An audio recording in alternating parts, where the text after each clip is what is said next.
10 ఏళ్ల తర్వాత కాంగ్రెస్ అధికారంలోకి వచ్చింది. దాంతో కాంగ్రెస్ నేతలంతా తెగ ఖుషి అవుతున్నారు. కష్టకాలంలో పార్టీతోనే ఉండి కష్టపడిన నేతలు పార్టీ పదవులతో పాటు నామినేటెడ్ పదవులపై ఆశలు పెట్టుకున్నారు. మొదటి విడతలో 37 పోస్టులు భర్తీ అయ్యాయి.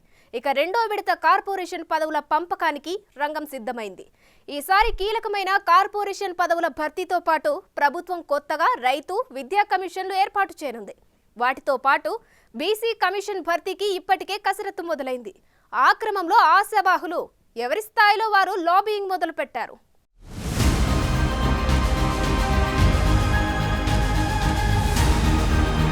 రాష్ట్ర సర్కార్ ఇప్పటికీ పలువురు కాంగ్రెస్ నేతలకు నామినేటెడ్ పదవులు కట్టబెట్టింది.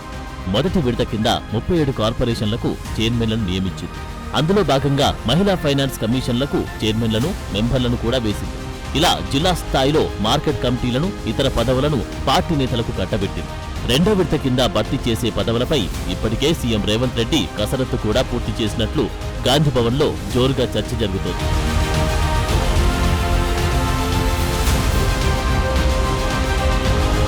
మొదటి విడతలో చోటు దక్కని సామాజిక వర్గాలకు, నేతలకు ఈసారి బెట్టు పక్కా అని టాక్ పార్టీలో బలంగా వినిపిస్తోంది. ఈసారి చాలా కీలకమైన కార్పొరేషన్ పదవులు భర్తీ కానున్నట్లు పార్టీ నేతలు అంటున్నారు. అందులో RTC corporation, civil supply corporation, Musi corporation, HMDA, REDCO, medical infrastructure, హాకా, రైతు కమిషన్, విద్యా కమిషన్, స్టేట్ కౌన్సిల్ చైర్మన్, యాదవ, కోర్మా కార్పొరేషన్, చేనేత corporation, fish and goat development corporation, సెట్విన్ చైర్మన్, స్కిల్ డెవలప్మెంట్ కార్పొరేషన్లతో పాటు మరికొన్ని పదవులు భర్తీ అవుతాయంటున్నారు.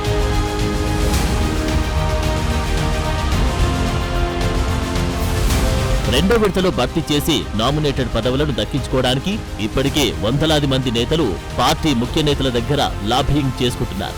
అయితే ఇప్పటికే సీఎం కసరత్తు చేసిన జాబితాలో రైతు కమిషన్ చైర్మన్ గా సీనియర్ నేత, జాతీయ కిసాన్ సెల్ ఉపాధ్యక్షుడు కోదండరెడ్డి, విద్యా కమిషన్ చైర్మన్ గా రిటైర్డ్ ఐఏఎస్ ఆకునూరి మురళి పేర్లు దాదాపు ఖరారైనట్లు పార్టీ వర్గాల్లో చర్చ నడుస్తోంది.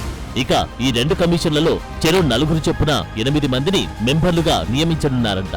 ఇప్పటికే వారి పేర్లు కూడా ఖరారు అయ్యాయని సీఎం విదేశీ పర్యటన ముగిసిన తర్వాత ప్రకటిస్తారంటున్నారు.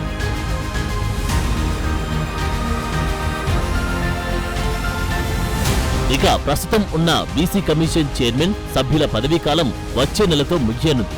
అయితే వారిని కొనసాగించకుండా కొత్త వారికి అవకాశం ఇస్తారంటున్నారు. అందులో భాగంగానే BC commission chairman senior Congress నేత నిరంజన్ పేరు పరిశీలిస్తున్నారంట. మరో 3 సభ్యులుగా నియమించనున్నారు. అలాగే సమాచార హక్కు చట్టం, హ్యూమన్ రైట్ కమిషన్లను కూడా భర్తీ చేయాలని చూస్తుంది సర్కార్. ఇప్పటికీ ఈ రెండింటికి దరఖాస్తులను కూడా స్వీకరించింది. ఈ నెలలోనే వీటిని భర్తీ చేస్తానంటున్నారు.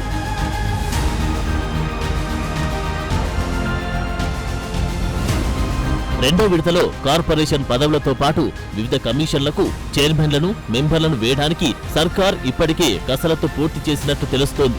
అయితే ఈసారి భర్తీ చేసే పదవులకు పార్టీ నేతలతో పాటు పార్టీ మారి కాంగ్రెస్ లో జాయిన్ అయిన ఎమ్మెల్యేలు, పార్టీ సీనియర్ నేతలు, రిటైర్డ్ ఉద్యోగులు, జర్నలిస్టులు పోటీ పడుతున్నారు.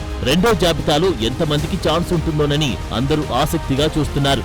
ఏదేమైనా సీఎం విదేశీ పర్యటన ముగించుకొని హైదరాబాద్ కు రాగానే రెండో జాబితా పక్కా అంటున్నారు సీనియర్ నేతలు.